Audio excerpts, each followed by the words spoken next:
the margin. Across the margin. Podcast.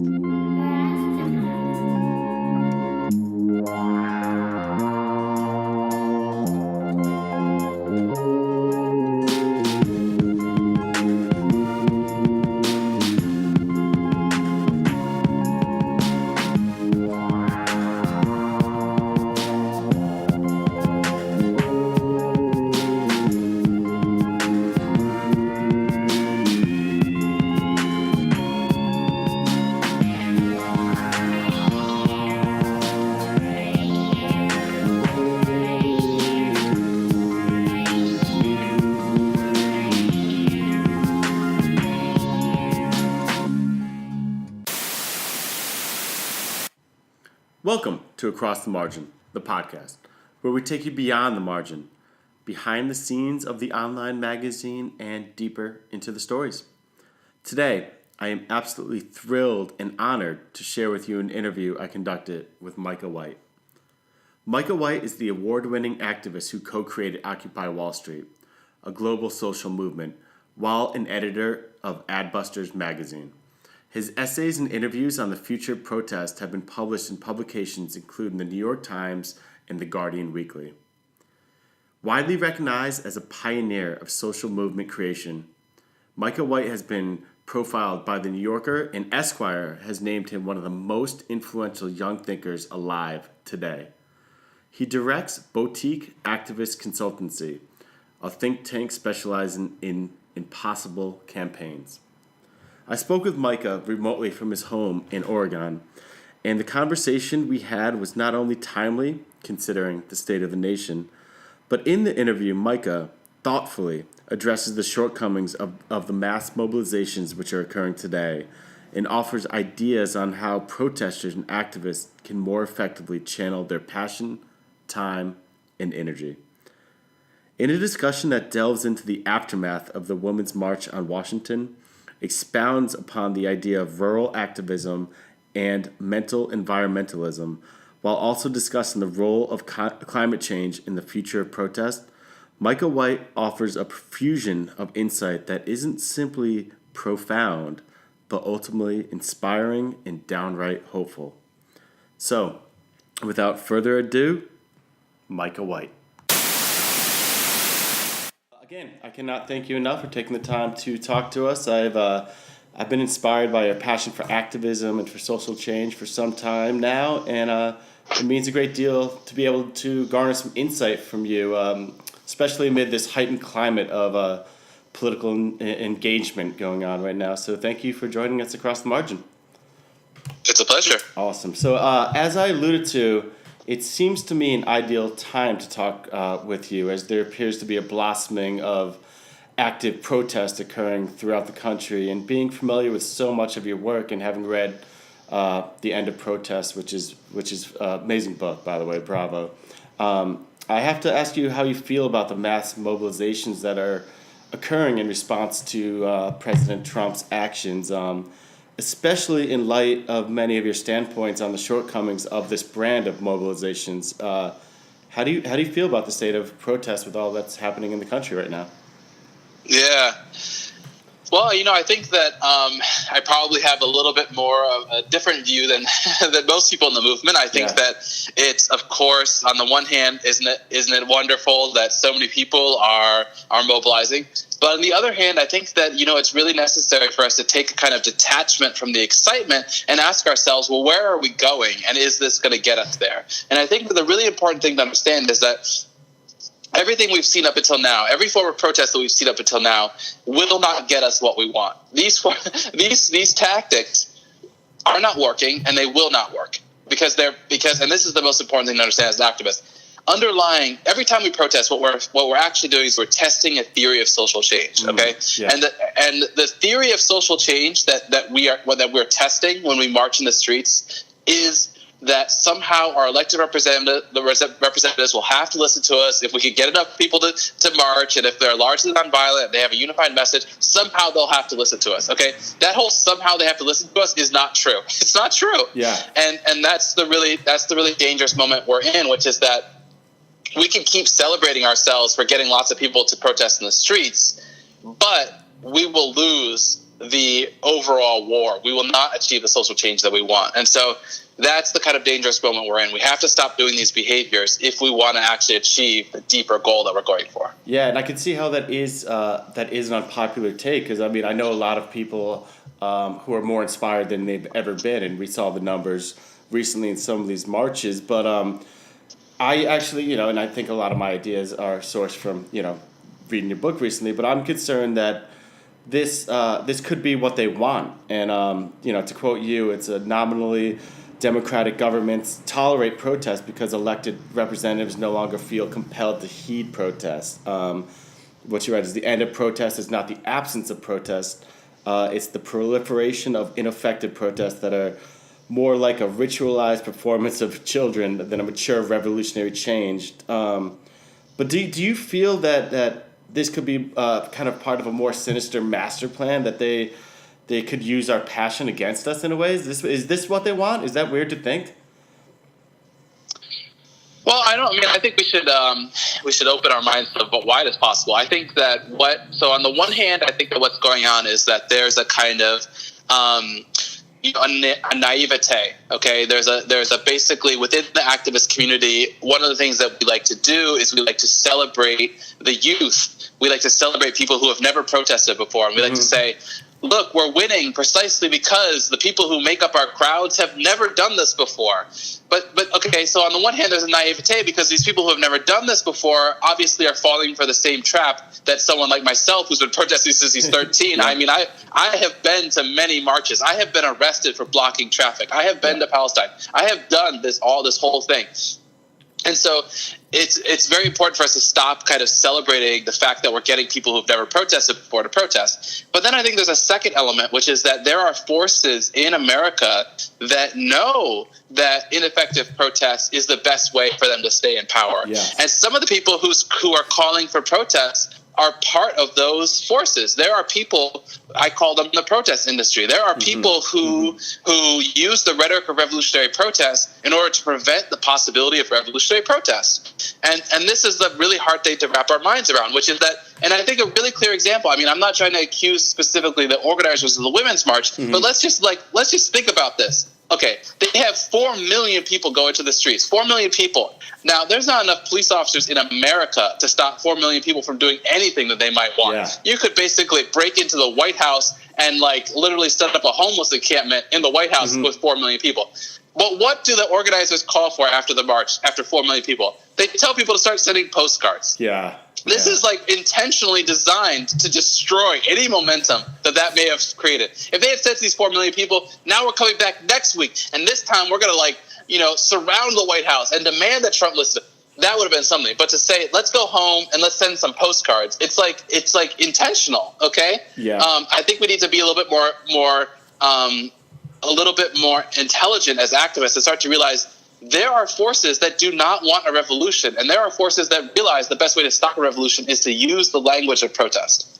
True. So I mean, in a way, as you're saying, you could almost playing right into their hands, and it is. I guess the question, what we were looking at, that march was inspiring. It is great to see all these people out there, but the question was what's going to happen the next day. Where do we go from here?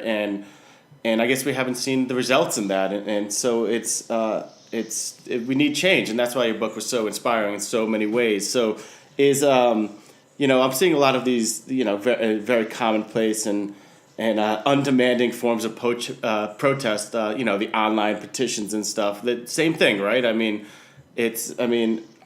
I see this kind of as a cop out, but and I've also heard you describe it as insidious, and I was hoping you could speak on that some. That's also not a very tactful way to get this done. Yeah, for sure. I mean, I think that again, it comes back to the theory of social change, and I think that when we have these kind of online clicktivism, online petitions, what we're basically doing is what we're saying is if we could just get enough people to sign their name to this statement, somehow it'll manifest some higher form of sovereignty. And I think that once you articulate that, you kind of realize it's absurd. I mean, there's no one there's no one in government who's like, oh yeah, once that post gets 100,000 likes, then I'm definitely going to listen to it. I mean, come on, it's silly. Yeah, absolutely. So we have to start like asking ourselves, well, why are we doing these behaviors? Mm-hmm. That's the important thing, is why are we doing these behaviors? Yeah. And I guess you also bring that home a lot. It's, kind of a trial and error, and that's what your book does such a great job of going over protests in the past. I did, when I was thinking about the Women's March, you did come upon that point in your book. Your book was released in March of 2016, right? So about a year ago. So. Yeah. You specifically speak about how you felt that women were on the brink of rising up against a male culture that's been, poisoned by porn and video games, and then and that a global female awakening could happen, where the greatest social movement of the future will be the fight for global matriarchy, a post-feminist social movement to transfer sovereignty to a supranational government led by women. Seeing out in that day, it almost felt like your vision, was beginning to materialize in a bit. Did you feel that way? You kind of almost saw that? I know the results weren't the same, but you almost foresaw a little bit of that. Yeah, I do. I think that if I were to get still put my bet on where the next social uprising is going to come, I would say women. I don't think that. I think that the women's march was just the kind of first manifestation of that. I think that women are going to prove smarter than. I don't think that women are going to just. Yeah, I don't think they're just going to be like. Right now, they still don't. I think a lot of people don't get it because it's only been like a week, and so it's like, well, maybe something's going to happen. But very quickly, they're going to be like, wait, nothing happened. Mm-hmm. What happened? And I think that maybe Donald Trump will do something that like insults women, or I think that women are still the future, and I think I would still keep pushing in that direction. But I did detect one thing I did not expect. It was really surprising for me, and I realized all of a sudden I was like, oh, this is why I think I finally understood why identity politics is really problematic, is because, I wrote this thing for The Guardian about the Women's March. They got like 200,000 shares and 500,000 views. And a lot of a small portion of the readers, though, would be like women who would say like, you're a man, don't tell me what to do. We can handle this. Yes. And all of a sudden I was like, oh no, like they prey on people's egotism because they think all of a sudden, well, the women start puffing up their chest, saying, well, we did the biggest march, and we don't need to listen to anyone. And they don't learn from the experiences of other activists. I think that's one of the dangers, is that we do need, it can be women-led, but women need to really consult with and learn from the failures of other movements that have happened recently. Absolutely. Regardless of sex, people who have been out there in the streets doing it, it's a shame that was a thing, because we're all, we're all in this together in a ways, and it's a shame that that came to that. But what do you believe? What would be a path, to real change for female leaders that they could, utilize to gain the power they deserve? Is it forming some sort of political party, running for office? Do you have ideas on how they could, kind of work with that momentum? Yeah, I think basically what's going on is that there's like two visions of populism, right? Yeah. So like right now we have one vision of populism, which is a kind of authoritarian populism. It's behind these strong men like Trump and Putin and the president of the Philippines he wants to kill drug users and stuff. Yep. And that's one vision of populism, which is a kind of authoritarian populism. But there's another vision of populism, which is the idea that that kind of Occupy Wall Street and what's emerging in Spain with Podemos, the Five Star Movement in Italy, which is that the people themselves will decide, that we won't have single charismatic leaders, but instead the movement somehow will make decisions amongst itself. And I think that what's holding back the revolutionary forces in America is that we quite frankly don't have that other vision of populism. We only have one vision of populism. And so, of course, everyone is tired of the establishment. So when you only have one anti-establishment force, though, Donald Trump, of course he's winning. And so the thing I would be focusing on as an activist is we got to figure out, basically the thing that's holding us back is we don't know how to govern as a social movement. We don't know how to make complex decisions as a social movement. Yeah. We know how to get millions of people into the streets with only 6 weeks planning, but we don't know how to get those millions of people to get together and decide on anything together. To even and vote. Until you can decide. Yeah, or even vote. Literally, until you can do that, you can't govern. Yep. I guess that's, it's Yeah, I saw you wrote the left is not revolutionary, does not want to govern. The real revolutions now, unfortunately, is the right. And you wrote Trump. He doesn't sit around whining whether he's able to govern. He just does, and that's scary. But like on the other, you also pointed out the kind of the good news, and I like thinking about this that before Trump's victory, it was widely assumed that a candidate without the backing of the establishment could not possibly win a presidential election. We know that's not the case now. Yeah, it's true. That's there's some hope in that at least. So totally, yeah. What do you feel about this current administration in the ways that I feel I've been doing a little, maybe too much reading. I'm kind of psyching myself out a little bit, and I think most of it is appropriate. But am I right in feeling there's something increasingly ominous about this administration, or is it just kind of politics as usual, and I'm just in dire opposition to the administration and those who support it right now? It just feels different. I mean, I was wondering if you felt anything like that. Oh yeah, I think that what we've experienced is a revolution, and so we have now experienced a revolution, and we will now enter into a very dark chapter in American history, a chapter that other countries around the world have experienced. I mean, we just saw a coup in Turkey. Okay, so, and we saw with the Arab Spring, we saw a revolution in Egypt that had a counter-revolution, and we saw that the counter-revolution was worse than the revolution. So right now, what we have in America is a situation where basically, as one, I mean, they're being open about it. One congressman said it's a constitutional crisis. Yeah. So there's a question right now as to whether or not is there going to be a coup against Trump? Basically, is there going to be a coup against Trump, or is a Trump going to somehow destroy democracy? Who's going to destroy democracy? That's basically it. Who brings it down? And that's what side? It's really horrible. Us. Yeah, exactly. And in either way, democracy gets destroyed. So we're in a super dark moment right now, and I think that that it's we're heading towards a war. We're heading towards a possible coup situation. Yeah. I think it's really bad. All right. Yeah, I figured. I mean, there was some there was some hope that maybe you talked me off a ledge, but I could not agree more. It's I've never heard it described as you just described it though, as there was just a revolution. That's pretty poignant because there absolutely was in some ways, and it does lead us down a pretty dark path, unfortunately. So there's something, I don't mean to switch gears, I want to get to a certain amount of things. Something that you've advocated for is rural activism.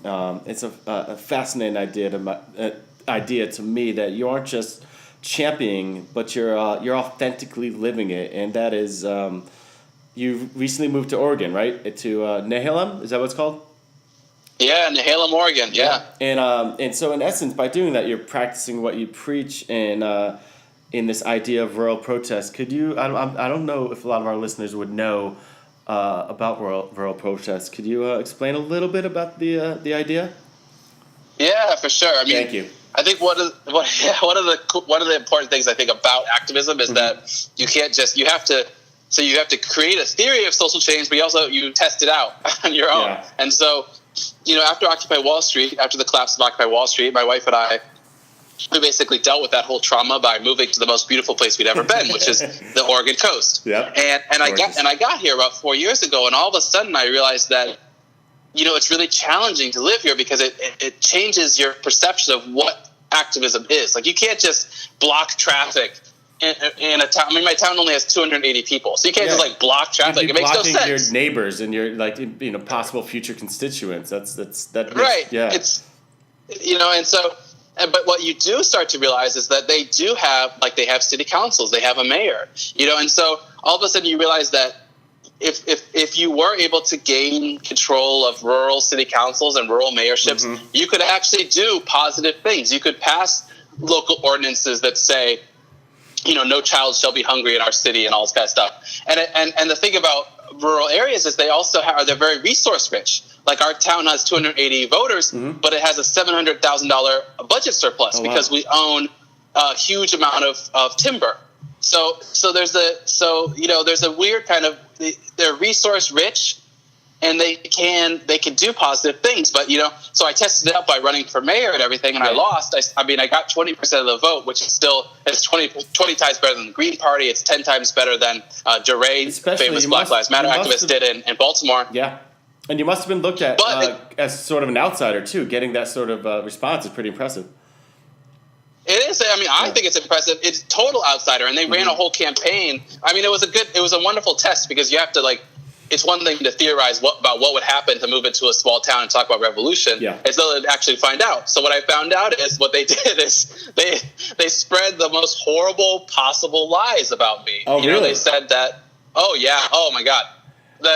First they claimed that I wanted to become mayor so I could force everyone to drink out of the river rather than our current water supply. And then people were like, but why would you want to drink out of the river? It's dirty. And I'd be like, but I don't want to drink out of the river. That's just garbage they made up. Yeah. And then to really drive it home, they started a rumor that I'm a Satanist. Oh my God. That I worship Satan. Wow. And then they launched a group called Keep Nahalem. So but once you realize, okay, that's how they fight back. Yeah. Then you're just, next time you're smarter. It was only the first time. So I think activists are very bad at winning elections. We're very good at getting lots of people to march. So I think we need to get better at winning elections. And it was a first attempt, and it was interesting, and we'll learn more. Absolutely. That's so I guess we're in the learning process of this, but I heard a lot of people saying, that whole swath of the middle of the country being red, that, maybe if people from, whether you're on the left or from blue states, start moving to these red states to kind of change the culture from within and to influence local elections. That is a progressive idea. It's and that's kind of what you're living. That's pretty intense, man. Yeah.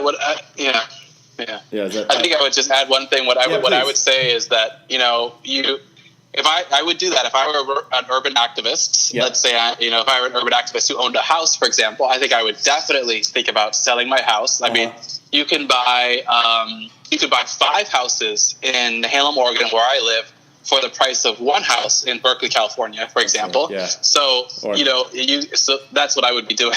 Yeah. Yeah, it's a progressive. It's definitely. I just love the idea because it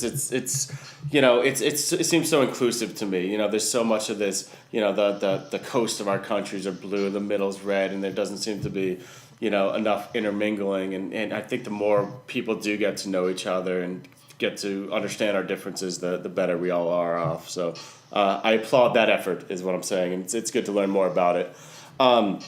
A chapter of your book that really did strike me was the one about mental environmentalism, which means, in your words, working with the assumption that there is a connection between the level of pollution in our minds and the prevalence of pollution in the world.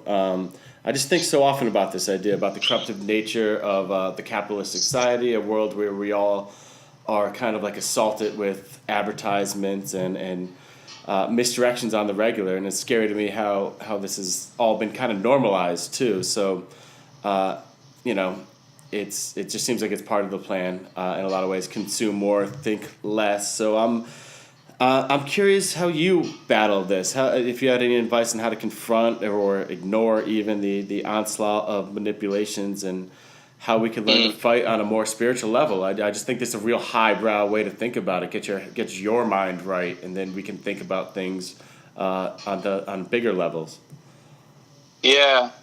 Yeah, so the concept of mental environmentalism, it really comes from Adbusters magazine, where I used to be an editor. And so, I think that the core thing about it is that, there's the way to think about it is that, it wasn't until basically, it really wasn't until the 20th century that people started to acknowledge that there were carcinogenic things that we could be putting into our water, for example, which is it sounds ridiculous now, but it's true. People didn't really understand that they could be putting. It was basically Rachel Carson's Silent Spring that really got this idea across that we could be poisoning ourselves with the chemicals that we're putting into our environment, our physical environment. When I read that in college, it blew my mind open. It struck me when you mentioned that in the book, because that was an eye-opening moment for so many people. It was one of the moments where it was an aha moment for me as well. Yeah. But so and so now yeah. Go on. There's like a parallel thing, which is like basically that our mental environment can also be polluted, and we have to think about, well, what are those pollutants? And I think that for a long time, the number one pollutant was advertising.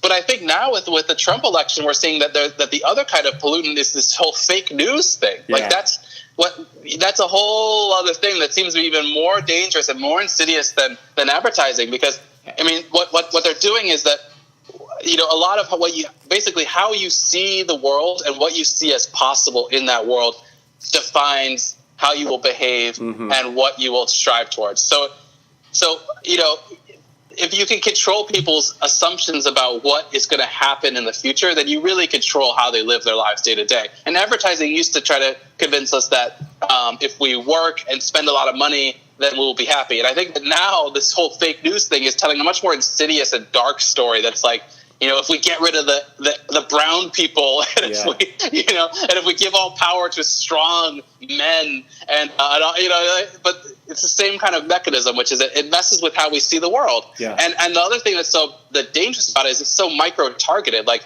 you know, like we used to just all watch the same television station, but now everyone's getting different micro targeting on their Facebook feed. So I might hang out with someone and have no idea that they're being just assaulted day after day with fake news about Trump because I'm not being targeted in that way. So it's super insidious, and it's happening in people's bedrooms and then on their computers and their phones, and it's very hard to tell what's happening here. Yeah, I mean, in certain ways, so many of us, at least with advertising, it almost feels like a more overt, obvious. You know, you can see what's happening with this. I mean, people are literally living different realities, and you know, it's, and then it just keeps getting reinforced. I mean, if you were to look at my social media feeds, I mean, everybody in this nation is against Trump, and that is most certainly not the case. So it's really intense how and that can that will rile people up, and it affects you in ways I don't think we fully understand, but.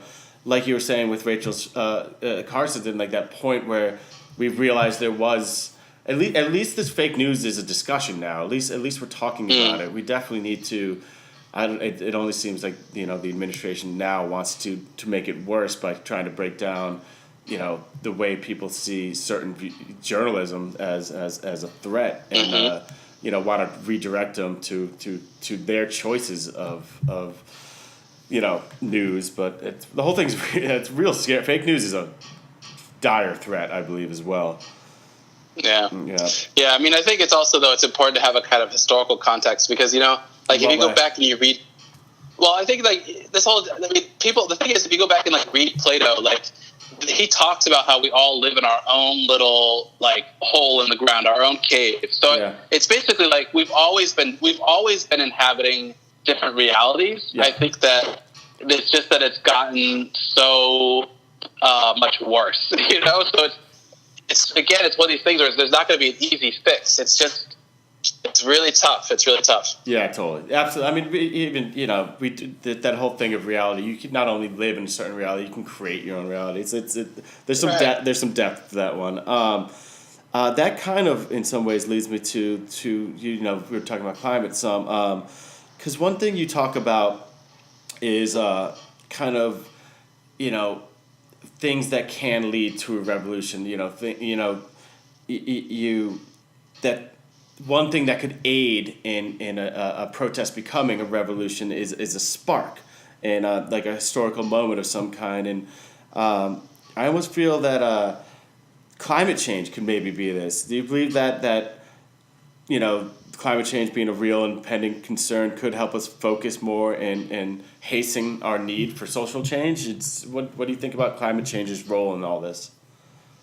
Yeah, I mean, I think it's definitely possible. I think that like social movements are basically created out of three elements. They're created out of first a contagious mood, then a kind of new tactic, and then the third is kind of like a willing historical moment. So I think that, you know, people tend to, on the left, we tend to like think that social movements involve having like the right idea or the right target. And I think it's more about spreading a certain mood, like of losing your fear and stuff like that, and that people then coalesce around a specific rational thing. So I think that women could serve as that rational basis. I think that climate change could serve as that rational basis. Income inequality, like, it's very hard to predict specifically what it will be. I think these are all possibilities. I think the thing that's good about climate change is that it's the same thing I like about women, which is that it's universal. Like, there's women around the world, and also we are all live on the same planet. So and I think that what we need to do is focus on building like a global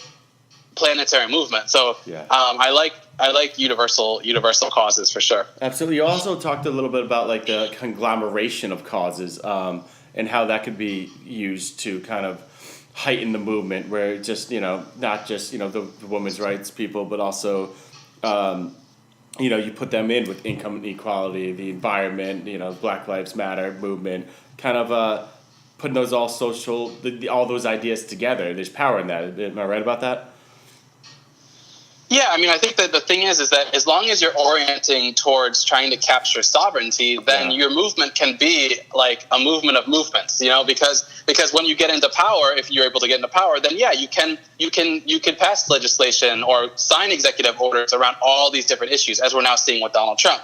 And I think that's why it's not really important to have. I mean, Donald Trump's movement has lots of different causes too. The key thing, though, is that if you're not orienting towards actually capturing sovereignty, then it just doesn't work. So I agree. I don't think the movement has to be about one thing. I just think it has to be like kind of pointing in one direction. And sovereignty being the end goal of it. Right. Yeah.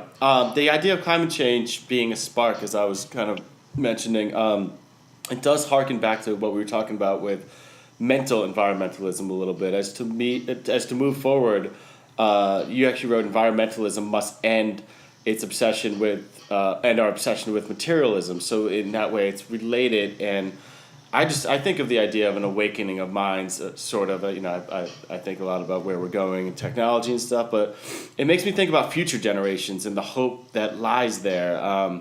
Do you see hope at all in the younger generations coming up that maybe have more progressive ideas to grow up with and can help push out some of these outdated ideas that are being put into policy by old white men in our country? Do you have a lot of hope in younger generations?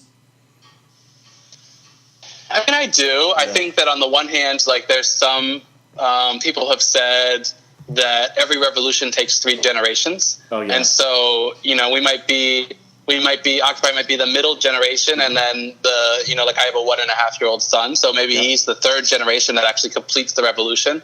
Yeah, but I also think that it's say that quote of yours: "The generation which commences a revolution rarely finishes it." Is that? Yeah, exactly. And that would help people understand why our parents' generation started in the '60s, and our children's generation will finish the revolution, but. I also think that we do need to as I get older, I benefited from this as a young activist, but I think that as I get older, I start to realize that we do need to get away from this what I call basically a neocracy, which is this idea that we overprivilege the young, we overemphasize the young and how great it. I think it goes back to our culture. Like we think the young people are so beautiful, and we also think that young people protesting is so revolutionary. Yeah. And I think that obviously every revolution is going to involve young people, but young people also don't have that kind of historical vision that allows them to not make the same mistakes repeatedly. And I think that one of the reasons why the French Revolution succeeded is because they had a failed revolution. And then, Trotsky and Lenin learned from that failed revolution. And then when the revolution starts in 1917, they race back to Russia. And the first thing that Lenin says is, okay, enough of the old Bolsheviks. Now we have a new Bolshevik. And all the Bolsheviks are like, what are you talking about? Like, old Bolsheviks. And Lenin's like, the previous ideas that I put forward are no longer valid, and here's the new ideas. Get with the program. Yep. And I think that that's really the attitude, which is that we do need a kind of we need to understand that people who have gone through this before are going to be. I'm reluctant to say this because it's a very difficult balance. Yeah. I like celebrating the young, and I don't want to overly privilege people who have been through it before, because we also have an activist culture that anyone who's like, over 40 years old and still an activist, I get a little bit suspicious, because just knowing how difficult it has been for me to get to the age of 34 as an activist, I'm like, how are you still here? Yeah, so lifestyle is It's tricky. It's very tricky. But I do think that we need to stop kind of just believing that somehow the 19-year-olds of the world are going to like govern us into a new world. I think that, Donald Trump's 70 years old, you know, like, I don't know. Yeah, there's a naivety in that question and that hope. It's just, I've always just caught myself thinking about it. Like, it's just, some of these ideas that I feel are so damaging, I tend to think of them dying out. But that is kind of a false hope there. But no, I don't know if it's false. I think it's good, but it's not enough. Complete. You know? It's not enough. Exactly. You mentioned, and I loved what you just said there about Lenin and stuff. But there are examples of some, and you mentioned one earlier. I think you Podimus. There are examples of revolutions in very modern times that have been successful. Iceland's Pirate Party and Italy's Five-Star Movement. What have they done? And I know we touched on this a little bit earlier, but what have they done to be so successful? What did they do? I think that's the crux of something we can learn from here. I think the number one thing they've done is that they've convinced large numbers of people that the path to power is through a social movement that can win elections. Yeah. I think that once you're able to do that, then you get a whole different, like, you get more serious. Like, I had the privilege of going to Italy, and I met with the co-founders of the Five-Star Movement, and they invited me to talk at one of their rallies. And so I went to this rally. It was like December. It was freezing cold out, and they still had 40,000 people standing in the freezing cold for a political rally about how they're going to like win elections in Europe and stuff. And you're just like, oh, this is amazing. You go to a rally, you go to a march in America, and everyone gets up there and yells about how bad it is, and then like we all go home. Yeah. Meanwhile, these people are like winning. They're freaking winning elections. Like they just won the election in Rome, like the mayorship in Rome, and it's like, so I think part of it is just kind of it's a shift where people within activists need to start understanding that the only way forward is to figure out how to win elections or win wars, and so. Once you start convincing large numbers of people of that, then it changes the whole tenor of the movement, and I think things will get a lot more serious. Yeah, and I think serious is the word. It sounds like there's a deeper commitment there. You talked about the activists here just going and kind of, proud of themselves and walk away. They're not walking away. They're getting deeply involved, and that's the difference. I remember when I first reached out to you, I thanked you for kind of putting me onto this quote I use often. By Audre Lorde, the master's tools will never dismantle the master's house, which I always go to because I just think the system is also so broken. So you did just mention how we have to win wars or win elections, but I can't help thinking when I think of that quote that even having the right people in places of power, how that just might not be enough, even with a system set up that seems so faulty, starting with like the electoral college all the way up to the decision that we made one time to have one person ruling over, in some ways, 318 million now. It just, the whole thing seems outdated and needs a full overhaul. And it just seems like such an insurmountable thing. It's pretty daunting, really. But so I'm sorry, I'm too pessimistic here, aren't I? Like we need to start at one thing and get people in the right spots and move from there, right? No, it is daunting. No, I don't know.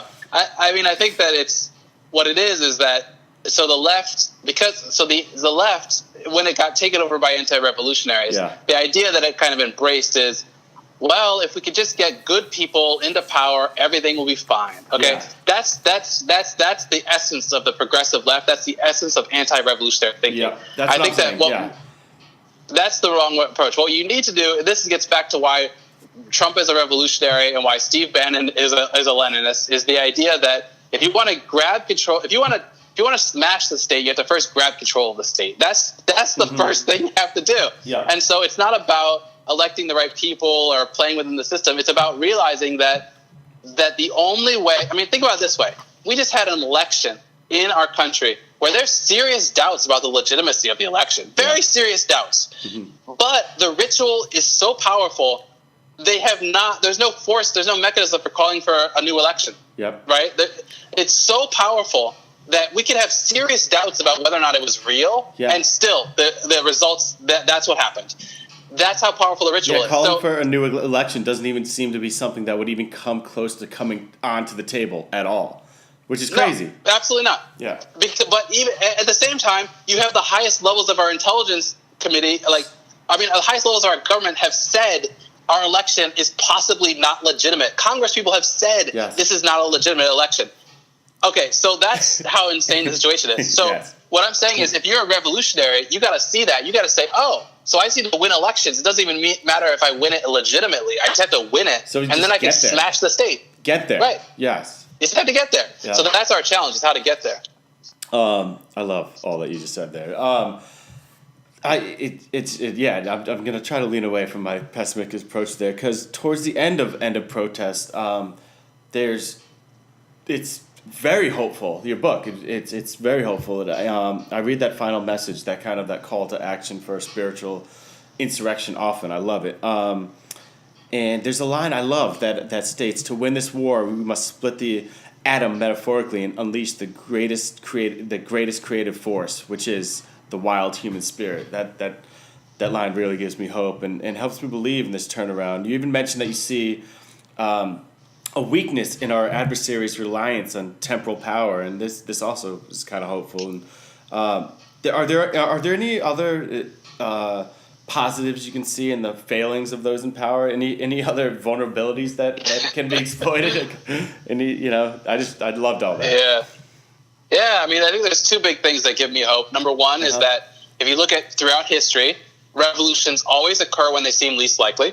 So whenever you feel down, then you're actually closest to victory. If you look at it's a weird thing. So if you look at the weeks and months before the Arab Spring or before Occupy Wall Street, if you had talked to activists at that time, I talked to lots of activists at that time, they were completely depressed. They thought, we at Adbusters, we emailed David Graeber and we're like, can you write an article about whether or not a revolution is possible in America? And his article was like, nope, not possible. And then 2 months later, Occupy Wall Street starts. Yeah, absolutely. So the very point in which you feel discouraged is the very point in which you're going to succeed. Amazing. Or at least trigger something. And when you feel super confident, that's when you're in trouble. That's what all these activists don't understand, is that they feel like they're winning, and that's when they're losing. When they feel like they're losing, they're about to win. Excellent point. So that's the first thing. And the second thing is that the other thing, this is the thing that Trump doesn't understand, and this is why ultimately Trump is going to lose. And this is the thing that fascists don't understand, is that strength is a liability. Okay, we now know through military history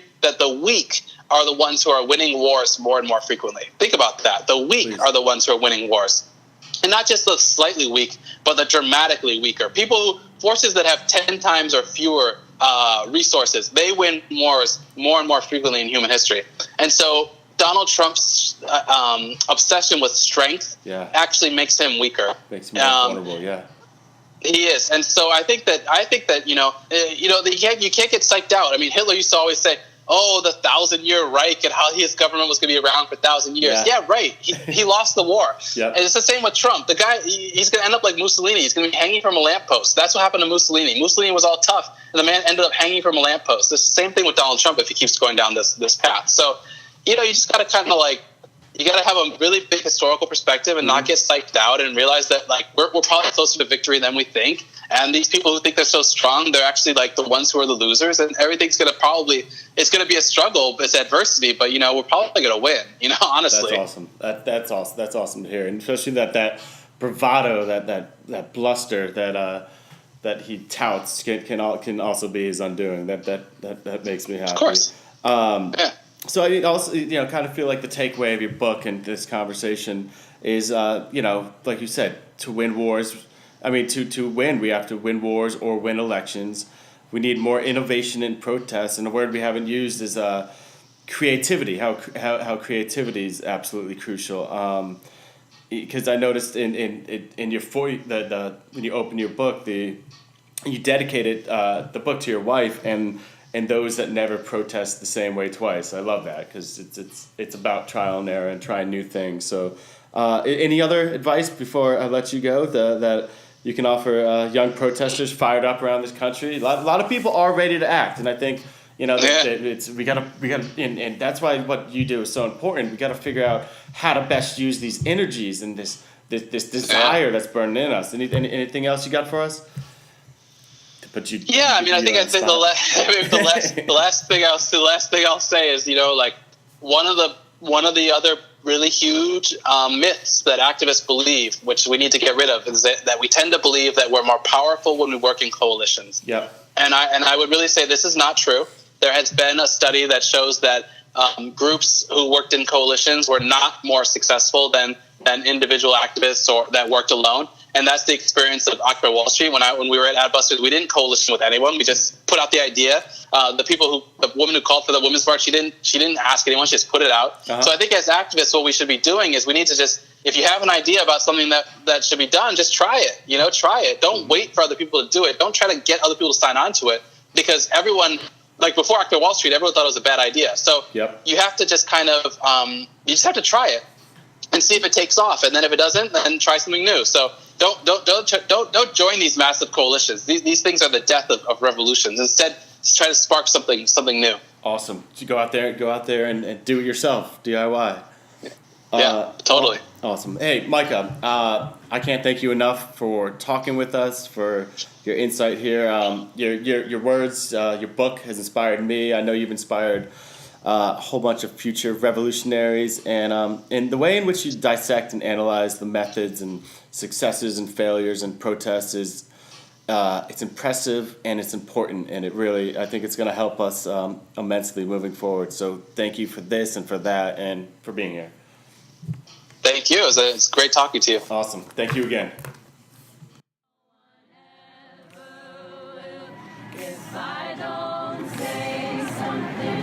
I just lie still, would I be a monster, scare them all away? If I let them hear what I have to say,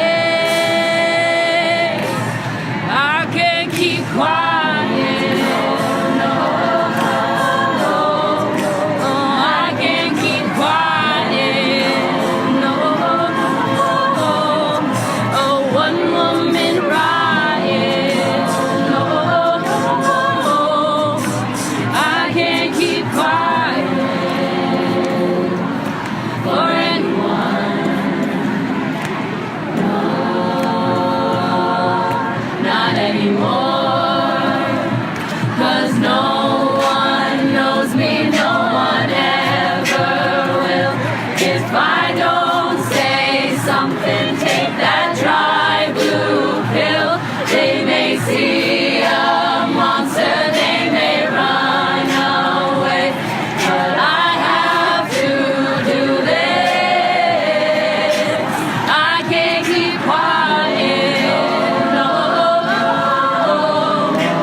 If you like the song, you can go to ican'tkeepquiet.org.